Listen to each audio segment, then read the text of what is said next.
ప్రధాని పిలుపుతో AP CM మంత్రులు పొదుపు చర్యలు తీసుకుంటున్నారు. సీఎం చంద్రబాబు కాన్వాయ్లో వాహనాల సంఖ్య 4కు చేరింది. అటు మంత్రి లోకేష్ కాన్వాయ్లో ఇకపై 2 వాహనాలే ఉండనున్నాయి. ఇవాళ సీఎం క్యాంప్ ఆఫీస్ కు మంత్రులు ఒక్కో వాహనంలోనే ఎస్కార్ట్ లేకుండా వచ్చారు. అటు సచివాలయానికి కూడా సీఎం చంద్రబాబుతో పాటు మంత్రులందరూ పరిమిత వాహనాల్లోనే వెళ్లారు.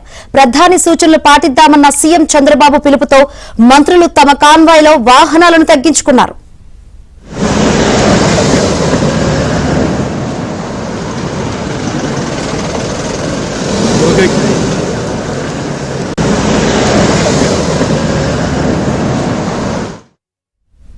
ఇంధన సంక్షోభం నివారణ చర్యల్లో భాగంగా ప్రభుత్వ ఉద్యోగులకు అమలు చేయాలని ఏపీ ప్రభుత్వం యోచిస్తుంది. డీజిల్, పెట్రోల్ వినియోగం తగ్గించేందుకు వర్క్ ఫ్రం హోం తో పాటు హైబ్రిడ్ విధానం అమలు దిశగా అడుగులు వేస్తోంది. టెలి, వీడియో కాన్ఫరెన్సులకు ప్రాధాన్యం ఇవ్వాలని భావిస్తోంది. ఇవాల్టి కేబినెట్ సమావేశంలో ఇందుకు సంబంధించి కీలక నిర్ణయాలు తీసుకునే అవకాశం ఉంది.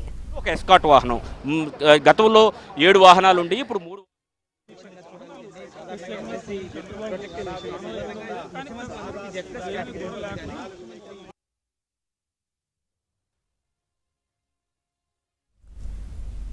ప్రధాని పిలుపుతో ఏపీ సీఎం మంత్రులు పొదుపు చర్యలు తీసుకుంటున్నారు. సీఎం చంద్రబాబు కాన్వాయ్లో వాహనాల సంఖ్య 4కు చేరింది. ఇక అటు మంత్రి లోకేష్ కాన్వాయ్లో కూడా ఇకపై 2 వాహనాలే ఉన్నాయి. ఇవాళ సీఎం క్యాంప్ ఆఫీస్ కు మంత్రులు ఒక్కో వాహనంలోనే ఎస్కార్ట్ లేకుండా వచ్చారు. ఇటు ప్రభుత్వ ఉద్యోగులు కూడా వర్క్ ఫ్రం హోం విధి విధానాలు ఖరారు చేసే అవకాశం ఉంది. ఈ రోజు కేబినెట్ మీటింగ్ లో ఇంకా కేబినెట్ మీటింగ్ లో ఎటువంటి అంశాలు చర్చకొచ్చే ఛాన్స్ ఉందో తెలుసుకుందాం.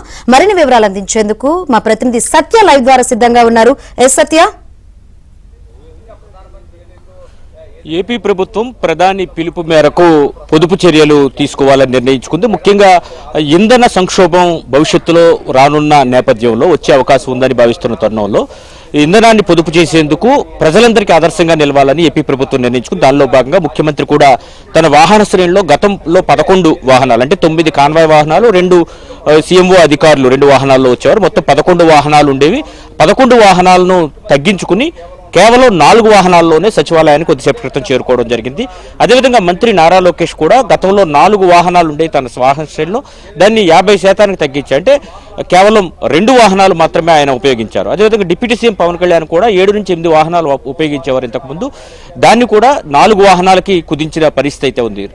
2 వాహనాలు ప్లస్ ఎస్కాట్ 3 నుంచి 4 వాహనాలు కుదించారు. ఈ విధంగా మంత్రులు చాలా మంది ఎస్కాట్ లేకుండానే రావడం జరిగింది. నిమ్మల రామానాయుడు కావచ్చు, డోలా బాలవీరంజన్ కావచ్చు, కేశవ్ కావచ్చు, ఇలా మంత్రులు కొంతమంది ఎస్కాట్ కూడా లేకుండా కేవలం వారు సింగిల్ వాహనాల్లోనే కేబినెట్ మీటింగ్ కూడా అటెండ్ అయిన పరిస్థితి అయితే ఉంది. గుమ్మడి సంజయారాణి కావచ్చు, అదేవిధంగా సవిత కావచ్చు, కొల్లు రవీంద్ర కావచ్చు, వీరందరూ కూడా అదేవిధంగా రావడం జరిగింది. ఈ ఇంధన పొదుపు చేయాలి, విదేశీ మారక నిల్వలు నిండుకుంటున్న తరుణంలో దేశానికి అండగా నిలవాలని ప్రధాని ఏదైతే 8 అంశాలను ప్రధానంగా ప్రస్తావిస్తూ బంగారం కొనుగోలు 1 సంవత్సరం పాటు నిలువరించాలని, అదేవిధంగా విదేశాల నుంచి దిగుమతి చేస్తున్నటువంటి పెట్టుబడులు ఫెర్టిలైజర్స్ను తగ్గించుకోవాలని, ప్రకృతి వ్యవసాయం వైపు అడుగులు వేయాలని ఏవైతే పిలుపునిచ్చారో వాటన్నిటినీ తూచా తప్పకుండా ఏపీ ప్రభుత్వం అయితే పాటిస్తున్నట్టుగా మనకు కనిపిస్తోంది. దీంతో పాటు ఈ రోజు కేబినెట్ లో పలు కీలక అంశాలు కూడా చర్చించబోతున్నారు. ముఖ్యంగా ఈ పొదుపు అంశం కూడా చాలా ప్రధానంగా చర్చకొచ్చే అవకాశాలు అయితే కనిపిస్తోంది. మొత్తం 42 అంశాలు కేబినెట్ ఎజెండాగా ఈ రోజు మంత్రిమండలి సమావేశం జరగబోతోంది.